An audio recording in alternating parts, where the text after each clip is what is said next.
Story 1. The Woman Who Lived in the Attic. Have you ever felt like someone was watching you from the shadows of your own home? In 2008, a Japanese family discovered they weren't alone in their house. For months, strange things had been happening. Food disappearing, objects changing places, unexplained noises during the night. It all started when the homeowner installed a security camera after noticing his refrigerator was mysteriously emptying. What the camera captured changed his life forever. The recordings showed an unknown woman walking through his kitchen as if it were her own home. She ate, drank, moved with complete naturalness. But what was most disturbing was that she only appeared when he wasn't there. The police arrived thinking it was a common intruder, but what they found left them speechless. In the small attic space, they had built an improvised shelter with blankets, pillows, and provisions. The woman had been living there for more than a year, watching the family's every move, learning their routines, silently coming down when they went to work. She had created a parallel world within their world. What truly terrified the family was discovering that she knew intimate details of their lives, their names, their schedules, their private conversations. The woman claimed she felt like part of the family, that she just wanted to belong somewhere. For 365 days, a complete stranger had been an invisible witness to their most private moments, while they lived oblivious to her ghostly presence in the attic. Story 2. The Photographer of the Dead. What would you do if you discovered that the photographer you hired for your loved one's funeral has a dark secret that could destroy your family?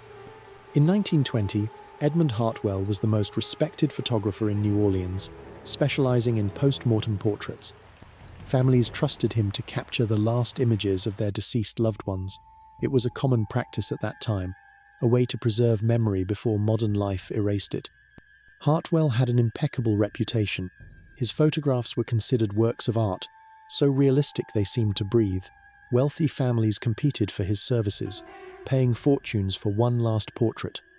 During a routine investigation at his studio, police made a discovery that chilled the entire city's blood.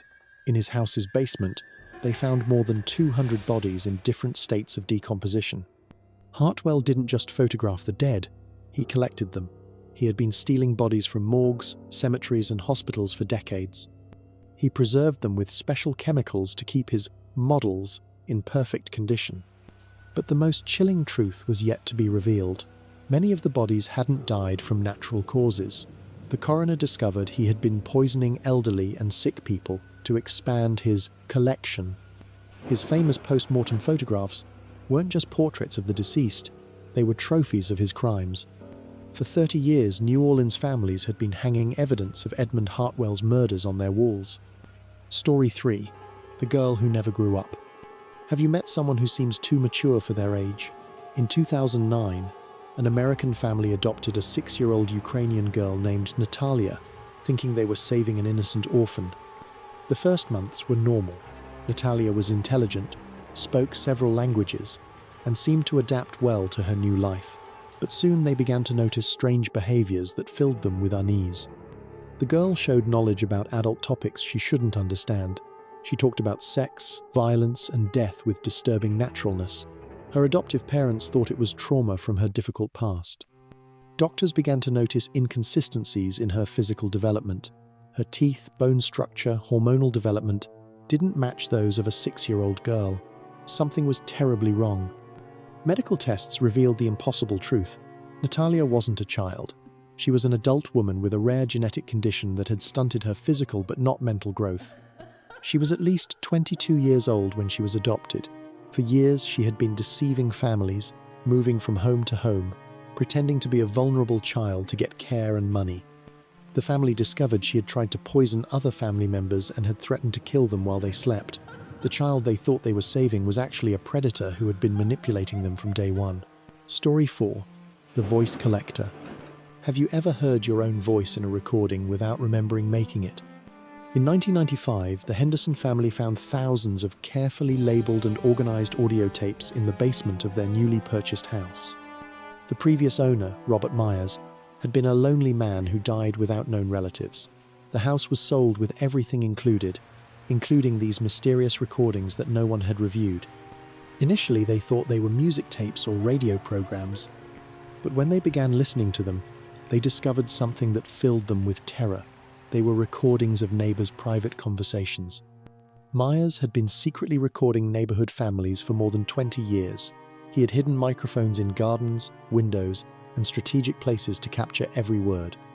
The tapes contained thousands of hours of intimate conversations, family arguments, secrets, private phone calls, moments of vulnerability that should never have been heard by strangers. But what was most chilling was that Myers had been using this information to manipulate the families. He knew all their secrets, their fears, their weaknesses, and had been using them to silently control and blackmail. The Hendersons discovered that some of the most recent tapes included them, recorded before they bought the house. Myers had been studying his future neighbors, learning their routines, preparing to continue his sick obsession. Story 5. The Night Gardener. Have you noticed that your garden changes during the night when no one is awake? In 2003, Margaret Chen began to notice that her garden was mysteriously transforming every dawn without any explanation. New plants appeared perfectly planted, flowers changed position, and the lawn looked impeccably cared for. At first, she thought it was the work of a kind neighbor or a secret gardener. Margaret installed security cameras to discover the identity of her anonymous benefactor. What the camera captured filled her with horror. An unknown man was working in her garden during the darkest hours. The man always arrived at 3 a.m., worked silently for hours, and disappeared before dawn.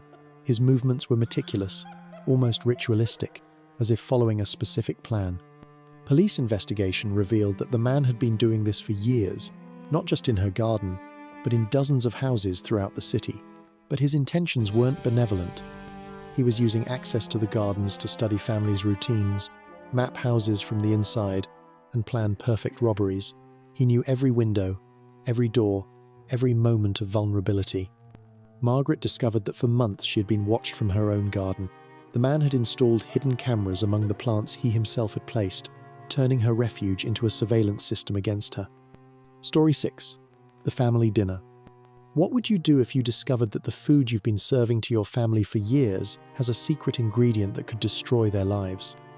In 2001, the Rodriguez family noticed that their father was behaving strangely after dinners. The family patriarch, Don Carlos, had begun showing signs of memory loss, confusion, and erratic behaviors that worsened each day. Doctors couldn't explain his sudden deterioration. His wife, Maria, had been preparing his favorite meals more frequently, trying to cheer him up during what she thought was depression, but the symptoms worsened after each home-cooked meal. The children began to suspect when they noticed their father only got sick after eating at home. When he ate out, he behaved normally. Something in the home food was poisoning him. Medical tests revealed high levels of arsenic in his blood. Someone had been slowly poisoning him, and the only person with constant access to his food was his wife of 30 years. Maria confessed that she had been adding small amounts of rat poison to his food for months. She wanted him to die slowly to collect the life insurance without raising suspicion. The family discovered that for decades, family meals that had been symbols of love and unity had actually been the scene of premeditated murder that extended bite by bite. Story 7. The Invisible Tenant. Have you lived in a place where you feel you're not alone even though you don't see anyone? In 2006, James Mitchell rented an apartment in downtown Chicago that seemed perfect, cheap, spacious, and in an excellent location. During the first weeks, everything seemed normal, but soon he began to notice small, strange things. Food disappearing, the television on when he returned home, hot water running out inexplicably.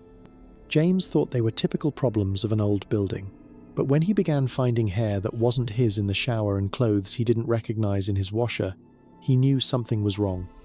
One night, he decided to stay awake to discover what was happening. At 2 a.m., he heard noises coming from the kitchen. When he looked, he saw a woman making coffee as if it were her own house. The woman had been living in the space between the apartment walls. She had created a secret refuge with access to all rooms through hidden panels in the walls. For months, she had been sharing the apartment with James without him knowing. She used his things when he wasn't there, slept in his bed, ate his food, and watched every moment of his private life. James discovered that the woman had been taking photos of him while he slept, had read all his personal documents, and knew intimate details of his life, that only he should know. Story 8. The Twin Doctor. Would you trust your life in the hands of a doctor who has secret obsessions that could cost you everything? In 1988, Dr. Richard Brennan was considered the best gynecologist in Toronto, specialized in multiple pregnancies. Women pregnant with twins specifically sought him out for his reputation of excellence. He had a 99% success rate in complicated births, something almost impossible in medicine.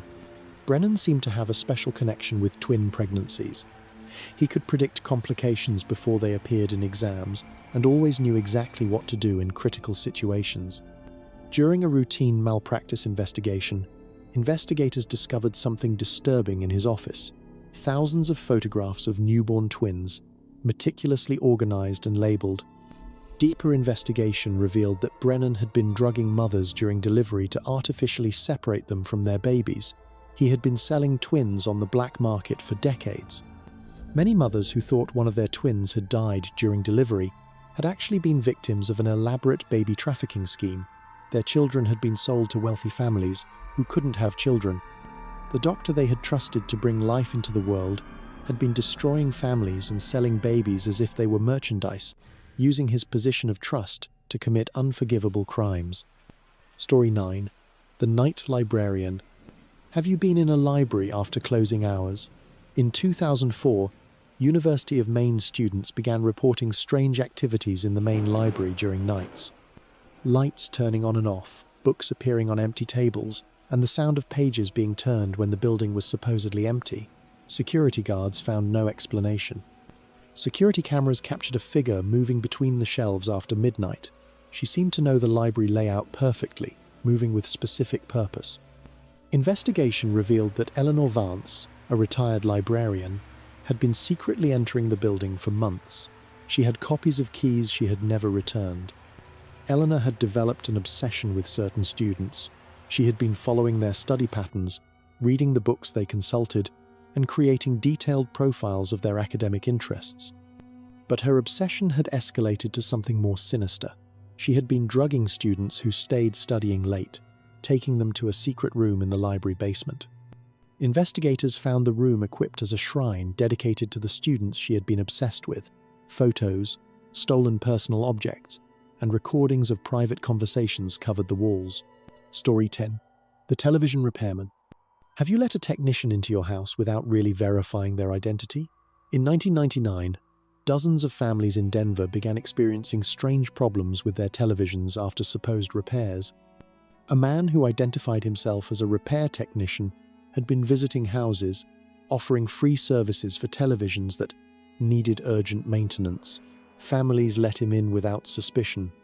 The televisions worked perfectly after his visits, but families began noticing strange behaviors in their children. They became more aggressive, had nightmares, and showed knowledge about things they shouldn't know. Police investigation revealed that the man had been installing hidden cameras inside the televisions. He had been recording the intimate lives of dozens of families for months. But the cameras weren't just for spying. He had been using the recordings to study family routines, identify moments of vulnerability, and plan perfect robberies. The fake technician had been selling the recordings to a network of criminals who specialized in house robberies. They knew exactly when families left, where they kept their valuables, and how to enter undetected. More than 200 families discovered that their most private moments had been recorded and sold, turning their homes into film studios for criminals who planned to destroy their lives. Story 11. The Ambulance Driver. Have you ever doubted the intentions of someone who is supposedly helping you? In 2002, Marcus Webb worked as an ambulance driver in Phoenix, Arizona, with an impeccable 15-year reputation. He was known for arriving incredibly fast to emergencies, often being the first to arrive at the scene. His colleagues admired him for his dedication and his ability to save lives. Webb had an unusually high survival rate in his cases. The patients he transported tended to recover faster than average, something that intrigued hospital doctors. During a routine investigation about response times, investigators discovered something disturbing. Webb had been causing some of the accidents he responded to. He had been sabotaging vehicles in parking lots, causing mechanical failures that resulted in accidents. Then he would appear as the hero who saved the victims of tragedies he himself had orchestrated. Webb had developed an addiction to being seen as a hero. He needed the gratitude, admiration, and sense of power that came with saving lives. But when there weren't enough emergencies, he created them. For 5 years, he had been causing accidents, poisoning people, and creating false medical emergencies just to be able to be the savior who arrived at the perfect moment. Story 12. The Kindergarten Teacher. Have you left your child in the care of someone you trusted completely? In 2005, Sarah Collins was the most beloved teacher at Meadowbrook Elementary School, specialized in 4- and 5-year-old children. Parents adored Sarah. She was loving, patient, and had a special connection with children. The little ones looked forward to her every morning, and parents felt safe leaving their children in her hands. Sarah had unconventional teaching methods that seemed to work wonderfully. Children learned faster, behaved better, and showed unusual maturity for their age. During a surprise inspection, inspectors found hidden cameras in Sarah's classroom. Initially, they thought it was for security, but the recordings revealed something much more sinister. Sarah had been subtly drugging the children with medications to make them more docile and easy to control. She kept them in a semi-conscious state during class hours. But what was most disturbing was that she had been selling recordings of the drugged children to a network of pedophiles on the internet. She had turned her classroom into a production studio for illegal material. For 3 years, parents had been confidently handing over their children to a woman who drugged and exploited them, believing they were in the best possible hands. Story 13. The Smiling Dentist. Have you felt that your dentist enjoys your pain a little too much? In 2007, Dr. Michael Thornton had a thriving dental practice in Sacramento, known for his constant smile and friendly personality. Patients recommended him for his ability to make dental procedures less stressful. He was always in a good mood, told jokes, and seemed genuinely concerned about his patients' well-being. Thornton specialized in complex and expensive procedures. He had an unusually high rate of patients who needed extensive treatments, something he explained as successful early diagnosis. One day, a dental hygienist found hidden video files on his computer. Initially, she thought they were procedures recorded for educational purposes, but what she saw horrified her. Thornton had been recording patients under anesthesia, taking advantage of their unconscious state. He had been sexually abusing dozens of patients while they were sedated for dental procedures. Investigation revealed he had been administering sedatives stronger than necessary, keeping patients unconscious for longer periods to be able to abuse them without them remembering. For 8 years, hundreds of patients had been victims of sexual abuse, while they thought they were only receiving routine dental treatment from a professional they trusted completely. Story 14. The Perfect Neighbor. Have you had a neighbor who seems too good to be true? In 2008, David Palmer moved to the Maplewood neighborhood as the ideal neighbor everyone wanted to have. Palmer was helpful, polite, and always willing to help. He tended gardens when neighbors were on vacation, fed pets, and organized community meetings that strengthened neighborhood bonds. Neighbors adored him. He was the type of person who made everyone feel safe and part of a real community. Children ran to greet him, and adults sought his advice. During a routine investigation about robberies in the area, police discovered that Palmer had been entering his neighbors' houses when they were away. He had been making copies of keys when neighbors gave them to him to watch their houses. He had access to more than 20 homes in the neighborhood and had been using it for something sinister. Palmer had been installing hidden cameras in his neighbors' houses, recording their intimate lives, and selling the recordings on the internet. He had turned the entire neighborhood into a secret reality show. The perfect neighbor who had been protecting the community had actually been violating every family's privacy, turning their homes into recording studios for his illegal business. Story 15. The Night Babysitter. Have you hired a babysitter without thoroughly checking their background? In 2003, Jennifer Walsh was the most sought-after babysitter in Boston, known for her ability to make children fall asleep quickly. Parents adored her because they could go out knowing their children would be fast asleep when they returned. Jennifer had a special gift for calming the most restless children and making them sleep all night. Jennifer charged more than other babysitters, but parents considered it worth it for the peace of mind she provided. Children never woke up when she was in charge. During one night, Some parents returned unexpectedly early and found Jennifer behaving strangely. She seemed nervous and anxious to leave, something completely out of character. The parents checked on their child and noticed he was unusually difficult to wake up. They took the child to the hospital, where tests revealed sleeping medications in his system. Investigation revealed that Jennifer had been drugging children with powerful sleeping medications. She kept them unconscious for hours so she could do whatever she wanted. Jennifer had been stealing valuable objects from houses, using the hours while children were drugged to completely search the properties and plan larger subsequent robberies. Story 16. The Artistic Hairdresser. Have you ever noticed that your hairdresser seems to know too much about your personal life? In 2001, Roberto Vega owned the most popular beauty salon in Miami, known for his creative cuts and magnetic personality. His female clients adored him because he was an excellent conversationalist. He remembered details about their lives, their families, their problems, and always offered the perfect advice. It felt like a therapy session with every visit. Roberto had a loyal clientele who had been coming for years. The women trusted him completely, sharing their most intimate secrets while he worked on their hair.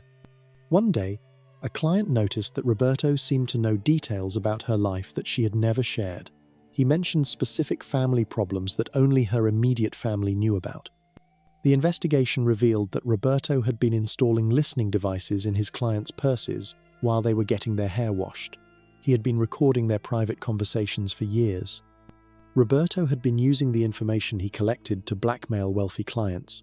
He knew all their secrets, their affairs, their financial problems, and had been quietly exploiting them when he needed money. The hairdresser, whom women trusted with their most intimate secrets, had been recording every word to use the information as a weapon against them whenever he needed cash. Story 17. The Personal Trainer. Have you ever trusted a personal trainer who seemed overly interested in your progress? In 2006, Mark Stevens was the most successful personal trainer in Los Angeles, known for achieving incredible results with his clients. Stevens had a months-long waiting list. His clients lost weight dramatically, gained strength quickly, and transformed in ways that seemed impossible. He had a 100% success rate. His methods were unique and intense. He insisted on very early morning or very late night workouts, when the gym was practically empty. He said concentration was better without distractions. Stevens also insisted that his clients follow special supplements that he provided. They were expensive, but he promised they were the key to the dramatic transformations they would achieve. One client became suspicious when she noticed feeling extremely drowsy after taking the supplements. She had the pills analyzed and discovered they contained powerful sedatives. The investigation revealed that Stevens had been drugging his clients during workouts. While they were semi-conscious, he had been sexually abusing them and recording the encounters. The special supplements were drugs that kept clients in a vulnerable state, while Stevens sexually exploited them under the guise of intensive personal training. Story 18. The Uber Driver. Have you ever gotten into an Uber without really verifying the driver's identity? In 2009, Thomas Reed had the highest rating as an Uber driver in Seattle, known for his punctuality and always clean vehicle. Passengers loved him because he was quiet, professional, and always arrived exactly when they needed him. He never asked uncomfortable questions, and his car always smelled clean and fresh. Reed had a regular clientele of young women who specifically requested him. They trusted him for nighttime rides, as they felt safe with someone so professional and reliable. One night, a passenger noticed that Reed took a different route than usual. When she asked, he explained there was construction on the road, but something in his behavior made her feel uncomfortable. The woman managed to secretly send her location to a friend before Reed took her to an isolated location. When police arrived, they found Reed attacking the woman in an abandoned warehouse. The investigation revealed that Reed had been kidnapping young women for months. He had been using the Uber app to identify potential victims, especially women traveling alone at night.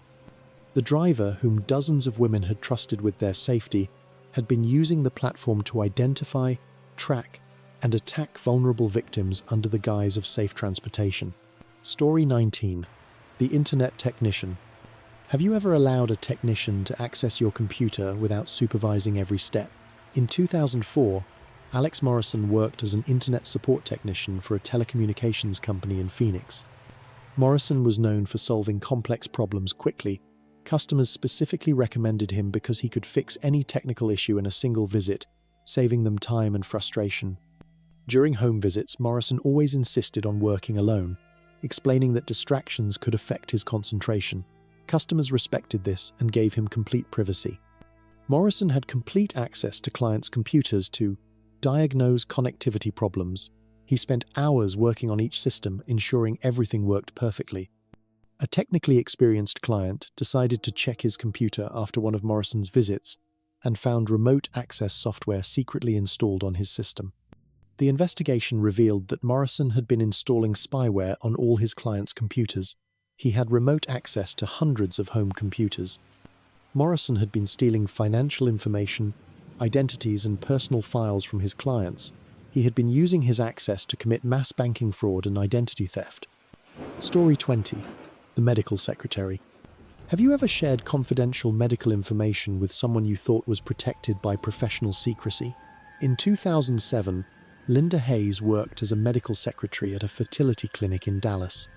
Hayes was known for her professionalism and ability to make patients feel comfortable during very vulnerable moments. Women trusted her with their most intimate secrets about fertility and reproductive problems. Patients shared details about their sex lives, their relationships, their fears about motherhood, and their emotional struggles. Hayes seemed to understand perfectly and always offered the emotional support they needed. Hayes had complete access to all the clinic's medical records. She knew the treatments, results, failures, and personal stories of hundreds of women seeking help to conceive. One day, a patient found intimate details about her fertility treatment posted on an anonymous infertility blog. The information was so specific it could only come from her medical record. The investigation revealed that Hayes had been selling confidential medical information to gossip websites and fertility blogs. She had been monetizing her patients' most private struggles.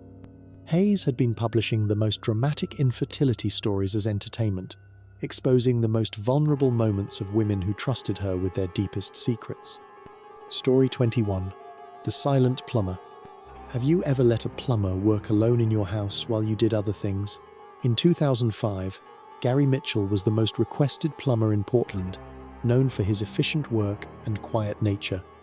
Mitchell never interrupted homeowners with unnecessary questions. He would arrive, assess the problem, and work silently until completing the repair. Customers appreciated his professionalism and discretion. He had a special ability to find plumbing problems that others couldn't detect. He always identified multiple issues during a single visit, saving homeowners multiple service calls.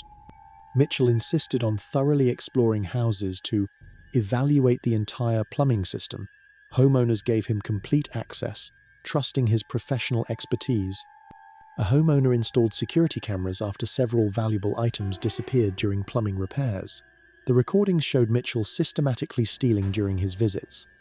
The investigation revealed that Mitchell had been using his access as a plumber to steal valuable items from houses. He had been operating a theft ring for years. Mitchell had been mapping houses during repairs, identifying valuable items, and returning later to steal when he knew the homeowners wouldn't be home. Story 22. The Piano Teacher. Have you ever allowed a music teacher to work alone with your child during lessons?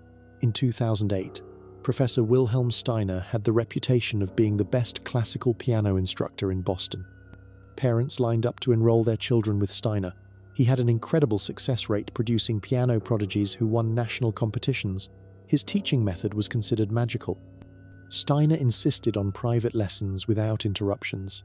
He explained that concentration was essential for musical learning, and that parents could be distracting during intensive sessions.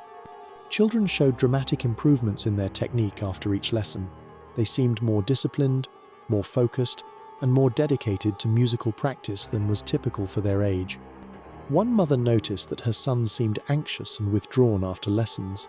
When she asked, the child mentioned special games that the teacher played during lessons. The investigation revealed that Steiner had been sexually abusing children during piano lessons. He had been using psychological manipulation techniques to silence victims. The teacher, whom parents trusted to develop their children's musical talent, had been using private lessons to exploit and traumatize the children under his care. Story 23. The Honest Mechanic. Have you ever trusted a mechanic who always finds exactly what you need to fix? In 2006, Tony Marconi had the most reliable auto shop in Detroit, known for his honesty and fair prices. Marconi never overcharged customers. He always clearly explained what was wrong, why it needed repair, and how much it would cost. Customers recommended him as the most honest mechanic in the city. He had a loyal clientele who had been bringing their vehicles for years. Families trusted him completely, especially for cars they used to transport children. Marconi always found safety issues that needed immediate attention. He had a special gift for detecting problems that could cause serious accidents if not repaired quickly. A mechanically experienced customer decided to get a second opinion on an urgent repair that Marconi had recommended. The second mechanic found no problems. The investigation revealed that Marconi had been sabotaging vehicles during routine inspections, creating problems that he then discovered and charged to repair. Marconi had been damaging brakes, steering systems, and other critical safety components, endangering the lives of entire families to generate repair work. Story 24. The Night Nurse. Have you ever been in a hospital at night when staffing is minimal? In 2002, Catherine Moore was the most respected night nurse at Miami General Hospital, known for her dedication to critical patients. Moore worked exclusively night shifts, claiming she preferred the quieter environment and the personalized attention she could give each patient. Doctors trusted her completely. Patients under her care had an unusually high recovery rate. She seemed to have a special instinct for detecting complications before they became critical. Moore always volunteered to work extra shifts, especially with patients who didn't have family visiting frequently. She said she felt responsible for their well-being. A patient noticed that Moore was administering medications he didn't recognize, different from what he had been given during the day. When he asked, she explained they were special nighttime medications. The investigation revealed that Moore had been administering experimental medications to patients without their consent. She had been using patients as test subjects for pharmaceutical companies. Moore had been paid by pharmaceutical companies to test unapproved medications on vulnerable patients, violating all medical and ethical protocols. Story 25. The Marriage Counselor. Have you ever shared your relationship's most intimate secrets with a counselor who promised to help you? In 2009, Dr. Paul Richardson was the most successful marriage counselor in San Francisco, known for saving marriages that seemed irreparable. Richardson had an 85% success rate in preventing divorces. Couples who worked with him reported dramatic improvements in their relationships and deeper understanding of their problems. His methods included intensive sessions where couples shared their deepest secrets, fears, fantasies, and resentments. Richardson created an environment where total honesty was possible. Richardson insisted on recording sessions to review progress and help couples hear their own communication patterns. Clients trusted his professionalism and confidentiality. One couple noticed that Richardson seemed to know details about their personal life that they hadn't shared in sessions. He mentioned specific problems they had only discussed privately at home. The investigation revealed that Richardson had been blackmailing successful couples using secrets they had shared in therapy. He had been extorting his own clients. Richardson had been using therapy recordings to extract compromising information, then threatening to expose marital secrets if they didn't pay him substantial sums. Story 26. The Security Guard. Have you ever noticed that your building's security guard knows too much about your daily routine? In 2003, Robert Chen worked as a night security guard at a luxury apartment complex in Manhattan. Chen was known for his exceptional vigilance. He knew all residents by name, remembered their schedules, and was always alert to any suspicious activity. Residents felt safe with him on guard. He had an impressive memory for details. He could remember who had visitors, what schedules residents kept, and any changes in their normal routines. Chen kept detailed records of all building activities. He explained it was part of his job to maintain building security by documenting everything that happened. One resident noticed that Chen seemed to know when she was alone in her apartment, when she was out of town, and details about her personal life that she hadn't shared. The investigation revealed that Chen had been installing hidden cameras in apartments when residents were away. He had been recording the private lives of dozens of residents. Chen had been selling the recordings to voyeurism websites, turning the apartment building into a recording studio for non-consensual pornographic material. Story 27. The Food Delivery Driver. Have you ever opened your door to a food delivery driver without really verifying their identity? In 2007, Kevin Torres worked as a food delivery driver in Chicago, known for his punctuality and friendly service. Torres had regular customers who specifically requested him. He was conversational, remembered their favorite orders, and always arrived with a smile. Customers considered him part of the family. He had a special ability to arrive exactly when customers needed him most. He seemed to have a sixth sense about when families were having difficult nights and needed food delivered. Torres always insisted on personally delivering food, even when customers offered to pick it up at the door. He said personal service was part of what made him special. One customer noticed that Torres seemed to know details about her family life that she hadn't shared. He mentioned specific problems that only her immediate family knew about. The investigation revealed that Torres had been installing listening devices in his regular customers' homes. He had been recording family conversations for years. Torres had been using the information he collected to blackmail wealthy families, threatening to expose family secrets if they didn't pay him substantial sums. Story 28. The Elderly Caregiver. Have you ever hired a caregiver for an elderly loved one without thoroughly checking their background? In 2004, Maria Santos was the most sought-after caregiver in Phoenix, specializing in caring for elderly people with dementia. Santos had an impeccable reputation for compassion and patience. Families adored her because she seemed to have a special connection with the elderly, even those who were difficult to manage. The elderly under her care seemed calmer and more content. Their families noticed improvements in their behavior and a reduction in episodes of agitation and confusion. Santos always insisted on working alone, explaining that too many people could confuse the elderly. Families respected her experience and gave her complete privacy. One family installed hidden cameras after their elderly father mentioned special visits that Santos made during the day. The recordings revealed something horrific. Santos had been physically and emotionally abusing the elderly under her care. She had been using their dementia condition to ensure they couldn't report the abuse. Santos had been stealing money and valuable items from the elderly, knowing that their mental condition would make any accusations seem like symptoms of dementia. Story 29. The Air Conditioning Technician. Have you ever allowed an HVAC technician complete access to your house to inspect the entire system? In 2008, Jake Wilson was the most reliable air conditioning technician in Phoenix, known for his meticulous work. Wilson always found problems that other technicians had overlooked. He had a 100% success rate in repairs, and customers never needed to call other technicians after his work. He insisted on thoroughly inspecting houses to evaluate complete system efficiency. Homeowners gave him total access, trusting his professional expertise. Wilson worked alone and preferred that homeowners not follow him during inspections. He explained that interruptions could affect his concentration and work quality. A homeowner found a strange device in his ventilation system after one of Wilson's visits. When he had it analyzed, he discovered it was a recording device. The investigation revealed that Wilson had been installing espionage devices in houses' ventilation systems. He had been recording private family conversations for years. Wilson had been selling the recordings to private investigators and divorce lawyers, providing evidence of private conversations that families never knew had been recorded. Story 30. The Hotel Receptionist. Have you ever shared personal information with a hotel receptionist during your stay? In 2005, Rachel Kim worked as a night receptionist at a luxury hotel in Las Vegas, known for her exceptional customer service. Kim had an impressive memory for guest details. She remembered their preferences, schedules, and special needs. Regular guests considered her part of the hotel experience. She was always available to help with special requests, recommendations, and personalized services. Guests trusted her to organize discreet activities and confidential services. Kim had complete access to guest information, including their itineraries, expenses, and hotel activities.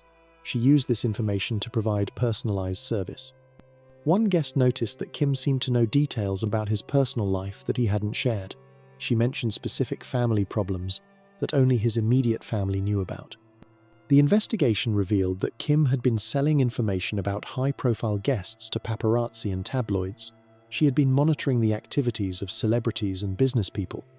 Kim had been using her access to confidential information to facilitate harassment of famous guests, selling their schedules and locations to stalkers and photographers.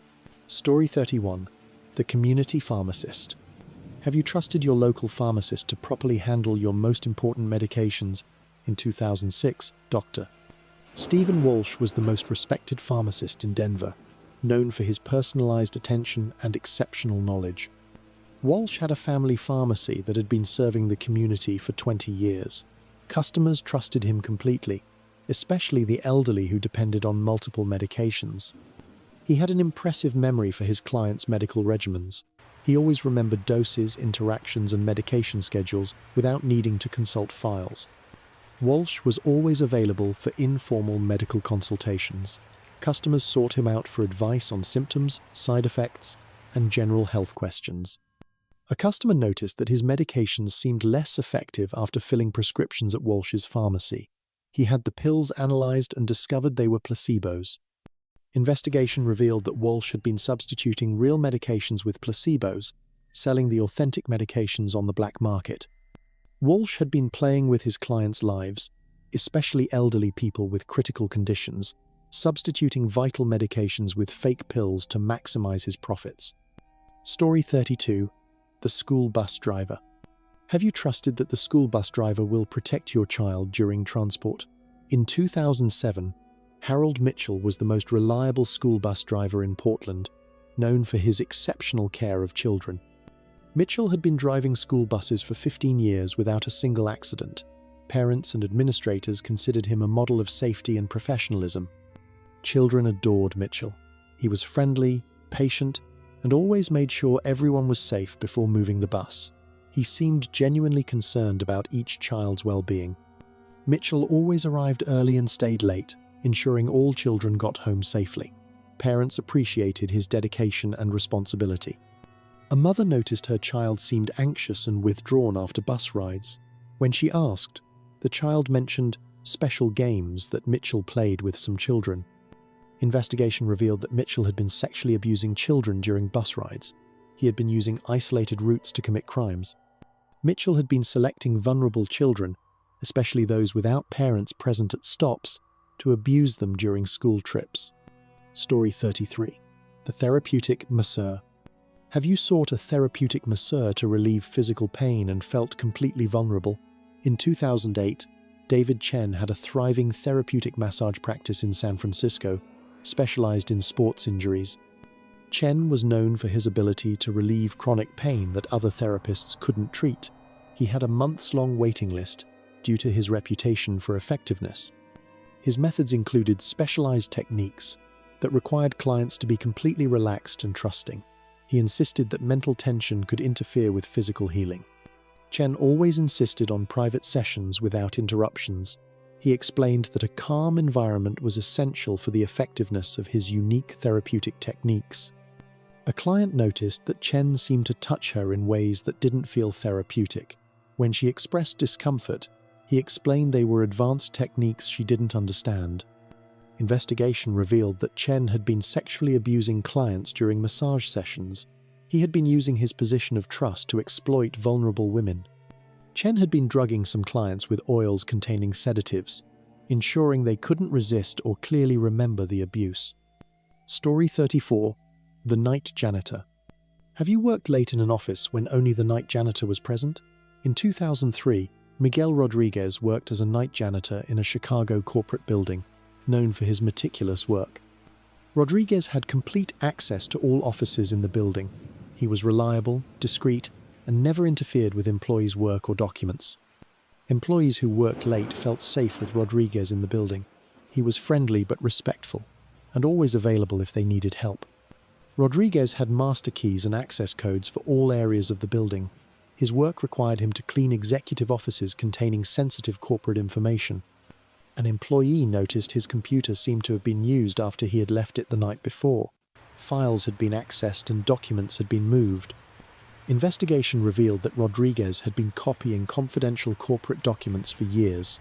He had been selling trade secrets to competing companies. Rodriguez had been using his nighttime access to photograph documents, copy files, and steal information worth millions of dollars in the corporate espionage market. Story 35. The Weekend Babysitter. Have you hired a babysitter to care for your children during romantic nights out? In 2009, Sophie Martin was the most sought-after weekend babysitter in Boston, known for her ability to handle multiple children. Martin had perfect availability for weekend nights when parents needed her most. She was reliable, experienced, and children seemed to adore her. Children were always perfectly behaved after nights with Martin. They seemed more obedient, calmer, and never caused problems when parents returned. Martin always insisted that parents not call her unless it was an emergency. She explained that interruptions could disrupt the routine she had established with the children. Some parents returned unexpectedly early and found Martin behaving strangely. She seemed nervous and anxious to leave, something completely out of character. Investigation revealed that Martin had been drugging children with sedative medications during nights. She kept them unconscious so she could do whatever she wanted. Martin had been inviting unknown men to the houses while children were drugged, using family homes as places for illegal activities. Story 36. The Home Security Specialist. Have you hired a security specialist to protect your home from intruders? In 2004, Ryan Thompson was the most recommended home security specialist in Seattle, known for his impenetrable security systems. Thompson had a 100% success rate in preventing robberies in houses he had secured. No house with his security system had ever been robbed. His security evaluations were extremely detailed. He spent hours inspecting every entry point, every window, every potential vulnerability of the property. Thompson always found multiple vulnerabilities that other specialists had overlooked. His attention to detail was legendary among wealthy homeowners. A family noticed that Thompson seemed to know details about their family routine they hadn't shared. He mentioned specific schedules and behavior patterns. Investigation revealed that Thompson had been using his access to install hidden cameras in houses he secured. He had been recording his clients' private lives. Thompson had been selling the recordings and using knowledge of family routines to plan robberies he committed months after installing the systems. Story 37. The Insurance Salesman. Have you invited an insurance salesman to your house to discuss life policies that will protect your family? In 2006, Charles Webb was the most successful life insurance salesman in Miami, known for his personalized approach. Webb had a special ability to understand exactly what type of coverage each family needed. He always recommended the perfect policies for each specific situation. His clients loved him because he took the time to really get to know the families. He asked detailed questions about health, finances, and future plans to personalize coverage. Webb always insisted on home meetings to fully assess the family's needs. Clients appreciated the personalized attention and convenience. A family noticed that Webb seemed to know details about their financial health they hadn't shared. He mentioned specific problems that only their immediate family knew. Investigation revealed that Webb had been installing listening devices in his clients' houses during insurance meetings. He had been recording private conversations. Webb had been using the information he gathered to identify financially vulnerable families, then had been scamming them with fake policies and investment schemes. Story 38. The Swimming Instructor.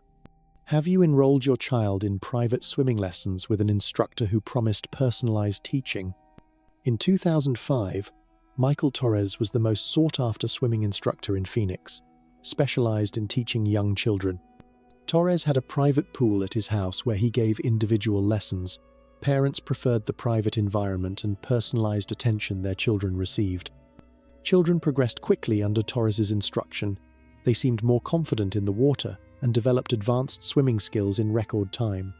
Torres always insisted that parents not be present during lessons. He explained that parental presence could make children feel self-conscious and affect their learning. A mother noticed her child seemed anxious and withdrawn after swimming lessons. When she asked, the child mentioned special games that Torres played in the pool. Investigation revealed that Torres had been sexually abusing children during swimming lessons. He had been using the private environment to commit crimes. Torres had been recording the abuse and selling the videos on the internet, turning swimming lessons into production sessions for child pornographic material. Story 39. The Interior Decorator. Have you hired an interior decorator to transform your home into the perfect refuge? In 2007, Amanda Foster was the most prestigious interior decorator in Los Angeles, known for her unique and personalized designs. Foster had an exclusive clientele of celebrities and successful entrepreneurs. Her designs were famous for perfectly reflecting each client's personality and lifestyle. She spent weeks in her clients' houses, studying their routines, preferences, and habits to create spaces that were truly personalized. Foster always insisted on working alone during installation phases. She explained that creativity required total concentration and that interruptions could ruin the artistic process. A client noticed that Foster seemed to know intimate details about his personal life he hadn't shared. She mentioned specific family problems with disturbing accuracy. Investigation revealed that Foster had been installing spy devices in the houses she decorated. She had been recording her wealthy clients' private lives. Foster had been selling the recordings to tabloids and using the information to blackmail celebrities, turning interior decoration into high-level espionage. Story 40. The Vanishing Village of Angikuni. What if an entire village of 30 people could simply vanish without a trace, leaving behind only empty homes and a mystery that has haunted investigators for decades? In November 1930, fur trapper Joe LaBelle was traveling through the Canadian wilderness when he stumbled upon something that would change his life forever. The Inuit village of Angikuni Lake, which he had visited many times before, was completely deserted. Every single resident had disappeared. Kayaks remained tied to the shore, food was still cooking over fires, and rifles were left behind, something no Inuit would ever do. Even the sled dogs were found dead, starved and frozen in a neat row. The Canadian Mounted Police launched an investigation but found no footprints, no signs of struggle, and no explanation for where 30 people could have gone. But the most chilling discovery was yet to come. Investigators found that the village graveyard had been disturbed, with graves opened and bodies removed. Whatever happened to the living residents of Angikuni, someone or something had also taken their dead. The case remains unsolved, and the village was never resettled. To this day, the shores of Angikuni Lake remain empty, holding secrets that may never be revealed. Story 41. The Bone Church Architect's Curse. Have you ever wondered what drives a man to build a church entirely out of human bones, and what terrible fate awaits those who dare to disturb the dead? In 1870, a woodcarver named František Rindt was commissioned to decorate the Sedlec ossuary in the Czech Republic using the bones of 40,000 people. What should have been a simple religious task became an obsession that would consume his life. Rindt spent years arranging femurs, skulls, and rib cages into elaborate decorations. He created chandeliers from arm bones, garlands from vertebrae, and even a coat of arms from human remains. The church became a macabre masterpiece, but locals began to notice strange changes in Rindt's behavior. He became withdrawn, spoke to the bones as if they were alive, and claimed he could hear whispers from the walls. The mystery deepened when Rindt's signature, spelled out in bones, was discovered hidden in the church decades after his death. But here's what investigators found that sent chills down their spines. The signature was made from bones that hadn't been part of the original collection. DNA testing revealed these bones belonged to František Rindt himself. Somehow, the architect had become part of his own creation, and no one knows how or when his remains were added to the church he had spent his life decorating. Story 42. The Collector of Last Breaths. What would you do if you discovered that someone had been secretly collecting the final breaths of dying patients for over 30 years?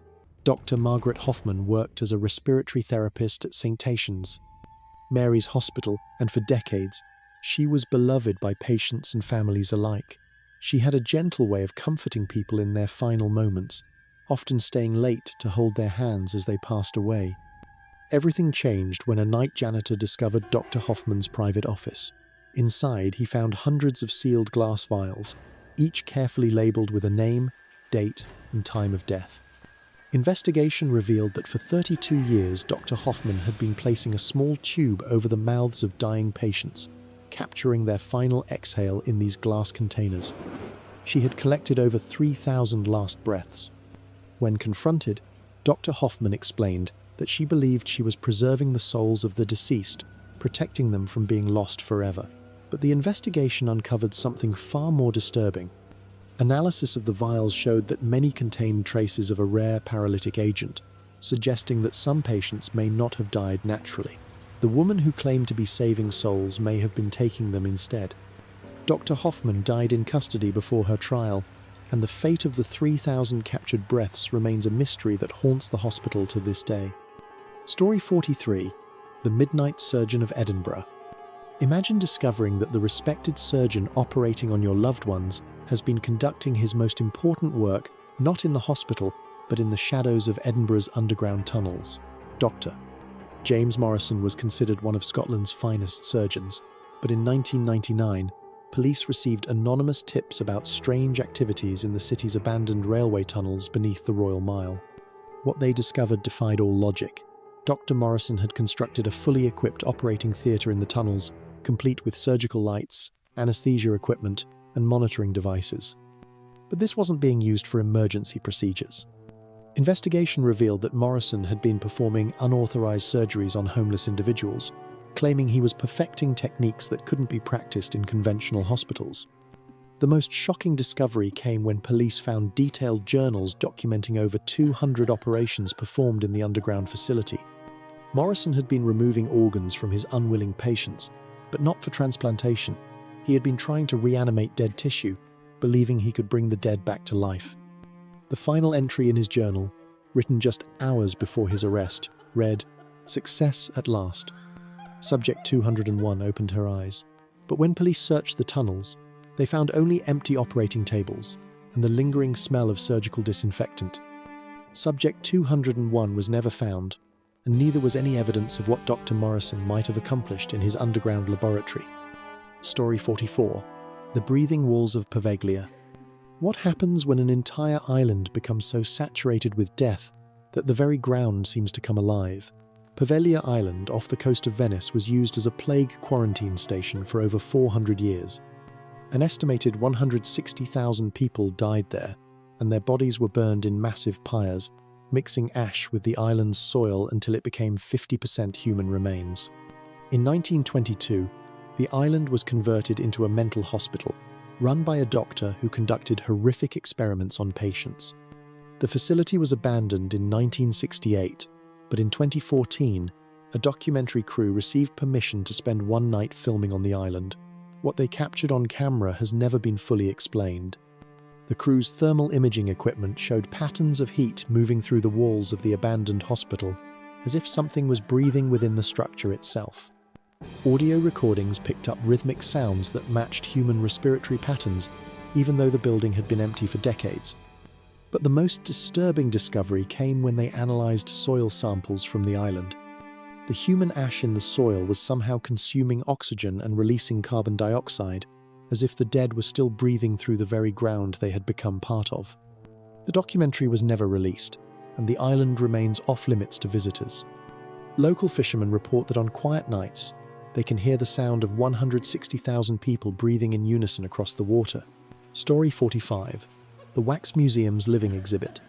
How would you react if you discovered that the most lifelike figure in your local wax museum wasn't made of wax at all? The Madame Tussauds Museum in London has always prided itself on creating incredibly realistic figures, but in 2003, staff began to notice something strange about one particular exhibit in the Chamber of Horrors. The figure of a Victorian-era murderer named Thomas Griffiths seemed to be aging. His wax hair was growing, his fingernails were getting longer, and visitors began complaining about a strange smell coming from the display. When technicians removed the figure for examination, they made a horrifying discovery. It wasn't wax at all, but a perfectly preserved human body.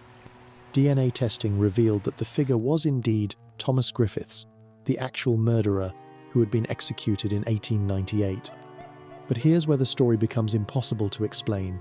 Griffiths had been cremated after his execution, and his ashes scattered. Yet somehow, his body had been preserved through an unknown process and had been on display for over a century. Museum records showed no evidence of when or how the body had been acquired. The most chilling detail emerged when investigators examined the display more closely. The figure's eyes, which had been assumed to be glass, were actually real. And according to security footage, those eyes had been moving, following visitors as they passed by the exhibit. The body was quietly removed and buried, but staff members who worked in the Chamber of Horrors reported that they still felt watched, as if Thomas Griffiths was still somehow present in the museum, waiting for his next opportunity to return to his display case. Story 46. The Confession Booth Recordings. What dark secrets would you uncover if you could listen to every confession made in a church over the course of 50 years? Father Michael O'Brien served at St. Catherine's Church in Boston for 5 decades, and parishioners trusted him with their deepest secrets and most shameful acts. But in 2008, renovations of the church revealed something that would shake the community to its core. Hidden within the walls of the confession booth, workers discovered a sophisticated recording system that had been secretly documenting every confession for over 30 years. Hundreds of tapes contained the voices of community members admitting to crimes ranging from theft to murder, all sealed under the sacred trust of confession. But the recordings revealed something far more sinister than broken confidentiality. Analysis of the tapes showed that Father O'Brien had been using the confessions to blackmail parishioners, forcing them to commit additional crimes on his behalf. The priest had created a network of controlled criminals, all bound by the secrets they had whispered in the booth they thought was safe. The investigation uncovered the most disturbing truth when police found Father O'Brien's personal journal. He had been recording confessions not for blackmail, but because he believed he was collecting sins to feed to something he called the hunger. The final entry described his plan to play all the recordings simultaneously during Sunday Mass, releasing decades of accumulated guilt and shame into the church at once. Father O'Brien died of a heart attack the night before his plan was to be executed, but the recordings were never destroyed. They remain locked away in evidence, containing secrets that could destroy an entire community if they were ever made public. Story 47. The Sleepwalking Surgeon. Have you ever wondered what horrors might occur when a skilled surgeon performs operations while completely unconscious? Dr. Elena Vasquez was one of Mexico City's most respected neurosurgeons, known for her precision and innovative techniques, but in 2015, hospital staff began reporting strange incidents during the night shift. Security cameras captured Dr. Vasquez entering operating rooms at 3 a.m., dressed in surgical scrubs and moving with purpose. She would perform complex procedures on patients who weren't scheduled for surgery, then return to her office with no memory of her actions. The patients would wake up with unexplained incisions and modifications to their brains, but somehow they all showed improved cognitive function. The mystery deepened when investigators discovered that Dr. Vasquez had been sleepwalking since childhood, but her nocturnal surgeries were far more complex than anything she had ever performed while awake. Brain scans revealed that during her sleepwalking episodes, areas of her brain associated with surgical skill were hyperactive, while her conscious mind remained completely dormant. The terrifying truth emerged when Dr. Vasquez agreed to be monitored during one of her sleepwalking episodes. The unconscious surgeon performed a procedure that shouldn't have been possible, removing a brain tumor that no conscious surgeon had been able to detect. When she woke up, she had no memory of the operation, but somehow she had acquired knowledge of surgical techniques that hadn't been invented yet. The sleepwalking surgeon had been operating with skills that seemed to come from the future, and no one could explain how her unconscious mind had learned procedures that didn't exist. Dr. Vasquez stopped practicing surgery and disappeared from public view, terrified of what she might do while asleep. Story 48. The Backwards Autopsy. What would you do if you performed an autopsy on a murder victim, only to discover that the body showed signs of injuries that hadn't occurred yet? Dr. Sarah Chen was a forensic pathologist in San Francisco, and in 2017, she received a body that would challenge everything she believed about death and time. The victim, a woman named Lisa Park, had been found dead in her apartment with no obvious cause of death. But when Dr. Chen began the autopsy, she discovered something impossible. The body showed signs of decomposition that should have taken weeks to develop, even though Lisa had been dead for only 6 hours. Even stranger, the woman's injuries appeared to be healing rather than degrading. As the autopsy progressed, Dr. Chen watched in horror as the body began to reverse the process of death. Wounds closed, organs repaired themselves, and the victim's skin regained its color. Within hours, Lisa Park was breathing again, but but she had no memory of dying or of the injuries that had killed her. The case became even more bizarre when police investigated Lisa's apartment. They found evidence that she had been murdered 3 days in the future, including a newspaper dated several days ahead and a recording of her own voice describing her death. Somehow, Lisa Park had died in the future, been autopsied in the present, and then returned to life in the past. The temporal paradox created by the backwards autopsy was never resolved, and Lisa Park disappeared shortly after her resurrection, leaving behind only the impossible evidence of her death that hadn't happened yet. Story 49. The Memory Thief of St. Bartholomew's. Have you ever considered what it would be like to lose your most precious memories, only to discover that someone has been stealing them for their own use? Nurse Patricia Williams worked at St. Bartholomew's Hospital for 25 years, caring for patients with Alzheimer's disease and other forms of dementia. She was known for her compassionate care and her ability to connect with patients who had lost their ability to communicate. But in 2019, families began reporting something strange. Patients who had been completely lost to dementia would occasionally have brief moments of clarity, during which they would speak in Patricia's voice, using her expressions and recounting memories from her childhood. It was as if Patricia's memories were somehow being transferred into the minds of her patients. The investigation revealed that Patricia had been using an experimental device designed to stimulate memory formation in dementia patients. But instead of helping them recover their own memories, the device was transferring Patricia's memories into their minds. She had been literally stealing their remaining cognitive function and replacing it with her own experiences. The most disturbing discovery came when investigators searched Patricia's home. They found detailed journals documenting her technique for what she called memory harvesting. She had been collecting the final coherent thoughts of dying patients, preserving them in her own mind, like a library of stolen consciousness. When Patricia was arrested, she had accumulated over 300 different sets of memories, making her a living repository of other people's lives. During her interrogation, she would slip between personalities, speaking as different patients and recounting their experiences as if they were her own. The memory thief had become a living graveyard of stolen thoughts, and doctors could never determine where Patricia's original personality ended and her victim's memories began. Story 50. The Final Recording. What would be your last words if you knew that your death was being broadcast live to an audience of millions? In 2020, true crime podcaster David Morgan built his career on investigating unsolved murders, but his final episode would become a murder case itself. David had been receiving threatening messages for months, but he refused to stop investigating a cold case involving a serial killer who had never been caught. On Halloween night, David began what he announced would be his final live broadcast. He claimed to have discovered the identity of the killer and planned to reveal everything during the show. 20 million listeners tuned in to hear the conclusion of his investigation, but instead, they became witnesses to his murder. During the broadcast, David's voice became increasingly strained as he described someone entering his recording studio. Listeners heard a struggle, followed by David's terrified voice saying, "You can't stop the truth from coming out." Then came the sound of a gunshot, and the broadcast went silent. Police found David dead in his studio, but here's what made the case impossible to solve. The recording equipment showed that the entire murder had been staged and performed by David himself. The final twist came when investigators analyzed the audio more carefully. David's voice during the murder was different from his voice at the beginning of the broadcast. Forensic analysis revealed that 2 different people had been speaking, both with David's voice. The man who was murdered wasn't David Morgan, but someone else who had been impersonating him.